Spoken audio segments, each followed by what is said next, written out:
Finikiwa kwa na yule msanii ambaye ukimshirikisha katika ngoma yako anapiga verse kali paka ngoma yako inakuwa yake. Sasa basi Mangwea aliniita studio tufanye CNN. Mimi nikaibuka pale na verse nishaiandika nyumbani. Yeye wakati ule mdundo unapigwa yeye anaandikia studio. Kwa mimi kwa sababu na verse kutoka nyumbani unamuua huyo. Verse mimi nimeshaandika kutoka nyumbani. Nikachana pale, nikapiga maunyama yangu, nikachana fresh. Sasa nikakaa namsikiliza yeye apige yake. Jamaa kaingia vocal booth afu anaanza kumsikia anapiga bas to location to code someka. Wapi lipobata, wapi loki inaeleweka. Na pesa mingi paka na tamani jiteka then watu wapo King Stonka Jamaica ni madoro mamodo wa kirona ma gangsters divas and hustlers paper chases. Nana anaweza piga ngoma kali kahi.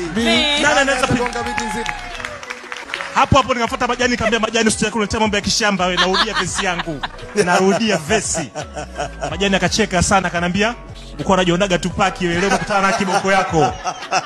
Sasa akapewa masharti kwamba baba kama mwenzako alivyojipinda pale kona akaandika wewe pia jipinde hapa. Andika. Haina kuchukua biti kwenda nyumbani baba. Unarekebisha verse, rekebisha hapa, urekebishi tunatoa ngoma na verse yako hii. Kwa kabidi na mimi nijipinde pale. Ndio nikapata ile Need a half man, need a man and a half. You think small and you remain small for life. Atwezi pick the same instrument but we can all be in the same keys, son. Experience makes a person better or better.